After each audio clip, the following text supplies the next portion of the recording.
warahmatullahi wabarakatuh. Jumpa lagi kita di channel Pengacara Santuy Official bersama Advokat Bung One.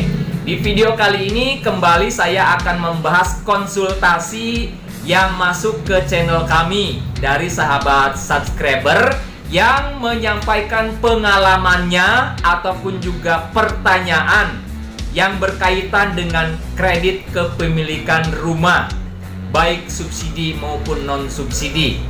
Nah, ada pertanyaan dan juga pengalaman nih dari sahabat subscriber kita. Saya sampaikan seperti ini, pengalaman dan juga pertanyaannya.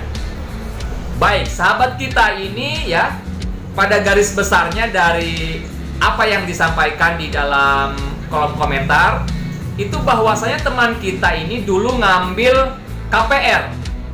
Beli rumah secara KPR, akan tetapi pengajuannya ini sepertinya tidak atas nama teman kita sendiri, akan tetapi menggunakan nama orang lain. Dalam hal ini beliau menyebutkan mantan pacar, berarti dulu yang ngambilnya atas nama pacarnya teman kita ini, dan sekarang sudah tidak menjalin hubungan lagi.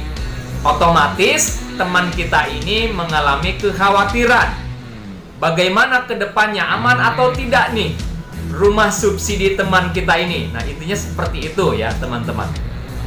Baik, pada saat pengajuan untuk membeli rumah secara KPR, baik subsidi maupun non-subsidi, apabila dalam pengajuannya, dalam berkas pengajuannya menggunakan nama orang lain, itu memang sedikit banyak ada dampak, ada resiko, atau ada efeknya nanti di kemudian hari. Salah satunya yang dialami teman kita ini.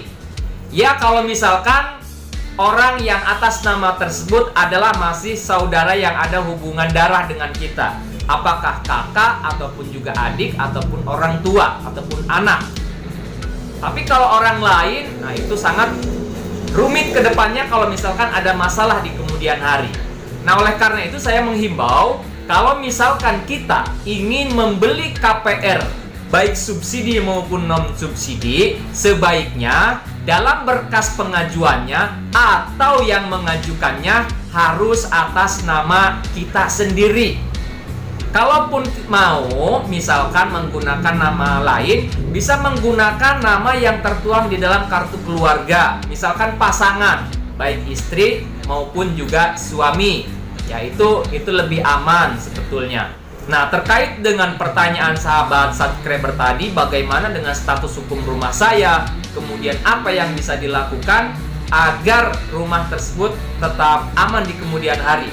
Baik teman-teman, kalau misalkan dulu pengajuannya atas nama orang lain, dalam hal ini teman kita dulu mantan pacar, salah satu solusinya bisa untuk diajak musyawarah dulu lah ya, berunding dulu, mintalah dia untuk memberikan pernyataan secara tertulis di atas materai. Bila perlu agar lebih kuat lagi, pernyataannya dibuat di bawah akta notaris. Buat pernyataan bahwasanya yang memiliki hak atas rumah tersebut bukan dirinya langsung. Artinya dia hanya meminjamkan nama untuk pengajuan pembelian KPR rumah bersubsidi tersebut. Ya, pemiliknya ataupun juga yang memiliki rumah tersebut atau kemudian yang membayar cicilannya setiap bulan adalah si pemilik rumahnya yang memakai atau meminjam namanya. Jadi upayakan untuk bikin surat pernyataan tertulis ya. Akan tetapi memang ini masalahnya nanti ketika rumah tersebut lunas, kemudian ingin mengambil sertifikat rumah, yang bisa mengambil sertifikat rumah tersebut adalah orang yang namanya tercantum di dalam akad perjanjian KPR ya, yang tercantum di dalam data pengajuan KPR rumah tersebut. Dalam artian orangnya harus hadir secara langsung. Nah, itu diantara solusinya seperti itu ya teman-teman, khususnya sahabat yang bertanya ini, bikinlah surat pernyataan secara tertulis. Kalau misalkan tidak bersedia, sebaiknya diskusikan langsung dengan pihak bank pemberi KPR ya. Siapa tahu dari pihak bank bisa memberikan solusinya, bisa memberikan jalan keluar dan juga kebijaksanaannya. Ya, itu yang dapat saya bahas, saya sampaikan. Sekali lagi saya menghimbau, kalau misalkan kita ingin beli rumah secara KPR, pergunakanlah nama diri kita sendiri ya, jangan menggunakan nama orang lain. Kenapa? Karena proses KPR itu tidak 1-2 tahun. Ada yang 10 tahun, 15 tahun, bahkan ada yang 20 tahun. Belum tentu pas pelunasan orang tersebut masih dapat kita temui. Ya, jadi inilah dampak apabila kita membeli rumah secara KPR, akan tetapi pengajuannya menggunakan nama orang lain, atas nama orang lain, bukan atas nama diri kita ataupun juga pasangan hidup dalam artian suami ataupun istri. Semoga bisa berguna bagi kita semua.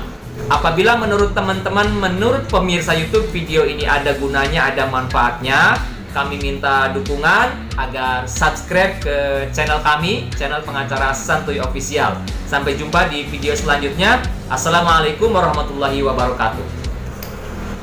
Terima kasih buat kamu yang udah nyimak dan subscribe. Semoga sahabat subscriber semua selalu diberikan perlindungan, keselamatan, kesuksesan dan keberkahan dari Allah Subhanahu wa Ta'ala. Sampai jumpa di video selanjutnya. Wassalamualaikum.